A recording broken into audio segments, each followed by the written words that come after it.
네, 안녕하세요. 2월 6일 락키 독서 모임 시작하겠습니다. 우리 키워드 재정의부터 시작할게요. 엘사 선생님, 네, 음소거. 네, 네네. 오늘 키워드 재정의는 나에게 선택이란입니다. 나에게 선택이란? 네, 저부터 하나요? 네, 네, 아무나. 네, 네. 저는 나에게 선택이란, 제가 항상 선택이 어려워서 이 키워드로 정해봤거든요. 나에게 선택이란 항상 성장을 주는 쓴 영양제다. 두 번째로, 항상, 항상 성장을 아, 주는 쓴 영양제다. 쓴 영양제다. 네, 오늘은 선생님께서 다 기록해서 올려주시면 어떨까요? 기록이요. 네네. 네, 우리 멤버님들 전체 아, 네네. 가능하실까요? 네. 항상 성장해주는 쓴 영양제. 네. 제가 한번 해보겠습니다. 나에게 선택이란 자유다. 하든 안 하든 내가 결정할 수 있는 자유이다. 이라고 생각합니다. 아, 네. 그렇군요. 네, 나에게서 선택이란 새로운 삶에 대한 기회다.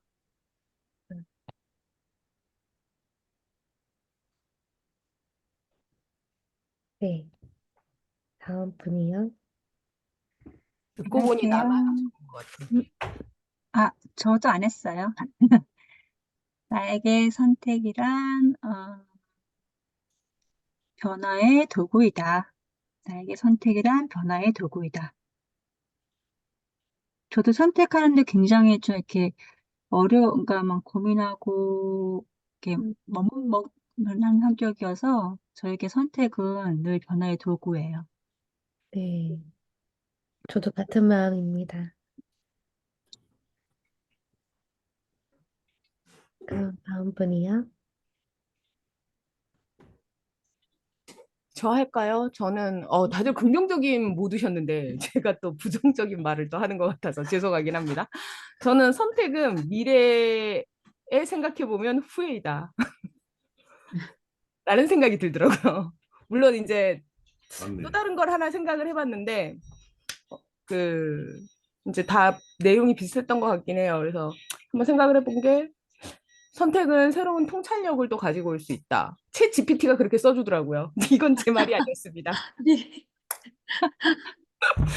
선택의 인사이트가 뭐가 있을까? 이렇게 아무리 봐도 머릿속에 생각이 안 나가지고 그랬더니 그렇게 알려주더라고요. 아, 이 또, 키워드 제정이 네. 좋네. 그렇게 하면서 우리가 자꾸 생각을 하잖아요. 그러니까요.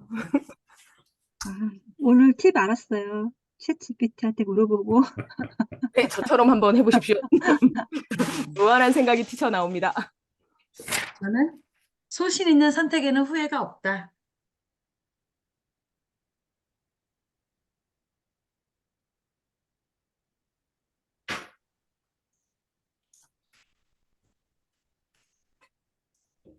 아, 다 됐나요, 저희? 네. 네. 이제 핵심 문장 낭독을 하겠습니다. 우리 당신의 선택이 희망에 의한 것이어야지 두려움에 의한 것이 되어서는 안 된다. 넬슨 만델라 명언입니다. 우리는 우리가 스스로 나를 키우기로 했죠. 오늘은 책 속 핵심 문장 시작하겠습니다. 한 단 전에 잠깐 살본 후에 페이지 127에서 137.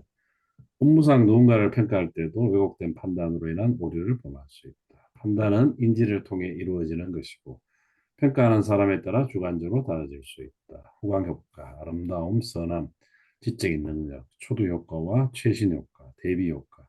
평가가 현재 평가하는 사람에 대해 정당한 평가를 하지 않고 먼저 평가받은 사람의 결과 영향을 받는 것이다. 자신의 선호도에 따른 결정, 판단을 위해서는 여러 사람들이 함께 판단할 필요도 있다. 판단은 하나의 환상일 뿐, 당신이 누군가를 판단한다면 당신의 가치 체계를 적용하고 있다는 뜻이다. 판단의 이면에는 우리가 모두 똑같은 착각이 숨어 있다. 질문, 내가 범하는 판단의 오류는 일단은 후광 효과, 내가 선호하는 방식으로 결론을 유추하는 오류를 범하는 경향성을 지니고 있다. 의복이나 사람들과의 관계나 목소리 등 긍정적 또는 부정적으로 생각하는 상대방의 어떤 특징이 다른 부분에까지 영향을 미치는 것 같다. 각각의 오류 사항을 이해하고 신중하고 객관적으로 이해하도록 노력해야 할 것 같다. 이상입니다. 아, 네, 우리 고윤경 대표님께서 미리 나가셔야 돼서, 예, 먼저 낭독을 먼저 하고 또 이어서 나갈게요. 네, 감사합니다. 네임이라는 책이고요. 내 이름을 먹고 삽니다. 페이지 9쪽에서 나온 내용입니다.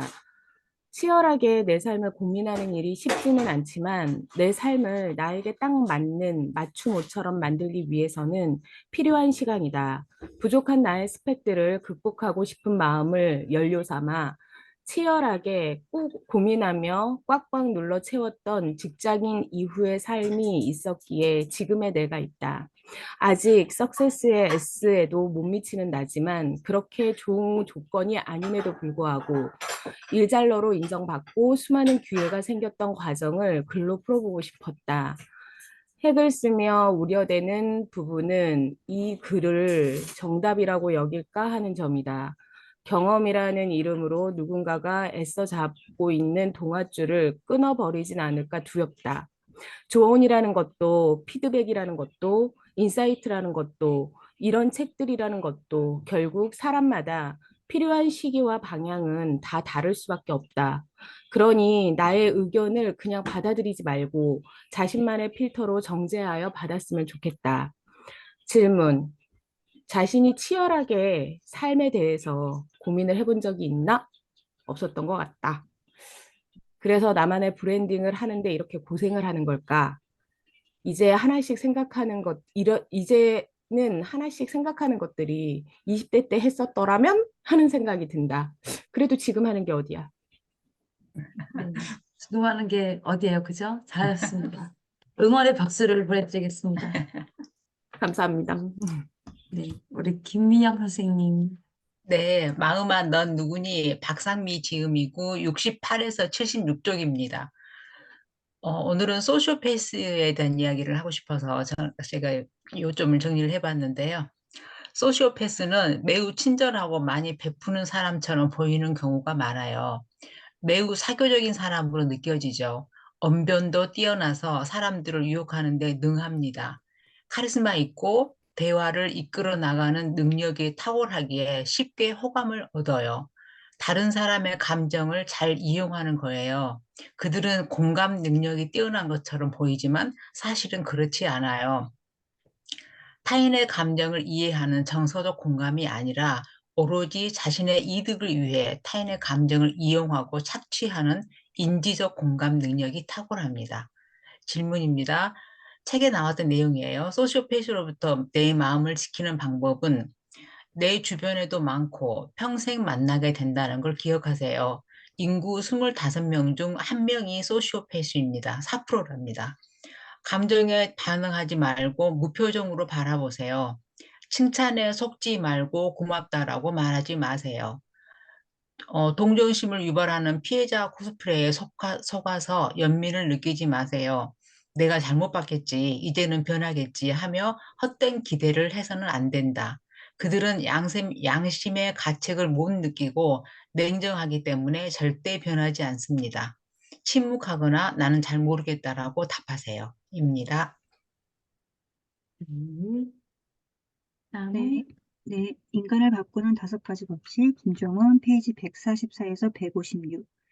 최고의 시간 관리는 전략적 무능에서 시작된다. 다양한 분야에서 독보적인 업적을 남긴 사람들의 공통점은 저녁 시간을 매우 소중하게 생각해서 타인에게 절대 방해받지 않는 나의 시간과 공간을 확보하는 것이다. 전략적 무능으로 내세울 하나의 방법은 생각만 해도 골치가 아픈 것을 이유로 내세우며 실천하는 것이다. 당신의 시간을 멋지게 바꾸고 싶다면 지금 할 수 있는 일을 찾아서 실행하라. 질문, 나의 시간과 공간을 확보하기 위한 실전 방법은 1. 나만의 시간 약속을 정하고 양보 없이 꼭 지킨다. 2. 계획이 없는 사람과는 만남을 갖지 않는다. 3. 저녁 10시 이후 핸드폰 무음으로 나만의 시간에 집중한다. 여기 그 전략적 무능이 되게 조금 신선해서 여기 책에 보면 그 석학인 그 이효령 교수님의 얘가 나와요. 그러니까 이효령 교수는 대학 시절 이후, 그러니까 직장 생활, 그러니까 사회생활 하기 시작부터 저녁 6시에는 그 본인의 시간을 지키기 위해서 절대 이제 그 남하고 뭐 약속 시간도 안 잡고, 그다음에 뭐 강의도 전혀 안 잡았대요. 근데 이분이 전략적 무능으로 시작한 그 멘트가 뭐였냐면, 만나는 사람들한테 나는 인간관계를 잘 못해. 인간관계를 잘하는 방법을 알려줘라고 하면서 자기가 이제 그 저녁 6시 이후에 만나지 못하는 그걸 이제 상대방한테 이제 거기 공감받고 이제 하는 그런 전략적 무능을 세웠다고 책에 나오더라고요. 그래서 굉장히 좀 이 부분이 신선했어요. 음, 다행입니다. 그 성공한 사람들이 이렇게 한대요, 정말. 네, 시간 약속 정한 거 없으면 나가지도 않고, 계획이 없는 사람과는 만나지도 않고, 자기만의 맞아요. 시간을 철저히 지킨다고 하더라고요. 우리 진욱 선생님 못 들어오셨거든요. 자원하시는 분 읽어주시겠어요? 제가 읽겠습니다. 네. 구성미술관 페이지 240. 정신적인 만족. 그것은 작은만이 내게 줄 수 있는 것. 자신이 세운 뜻을 식지 않은 열정과 각고의 노력으로 이루었을 때 느낄 수 있는 게 정신적 만족이다. 고민, 시도, 좌절, 그 무한한 반복 끝에 발견한 티끌만 한 빛 하나에도 차오르는 만족감이다. 내 삶에 정신적 만족감을 주는 것은 최근에는 책을 읽고 읽은 것을 글과 그림으로 표현하려는 노력에 만족감을 얻는다. 물론 쉽지만은 않다.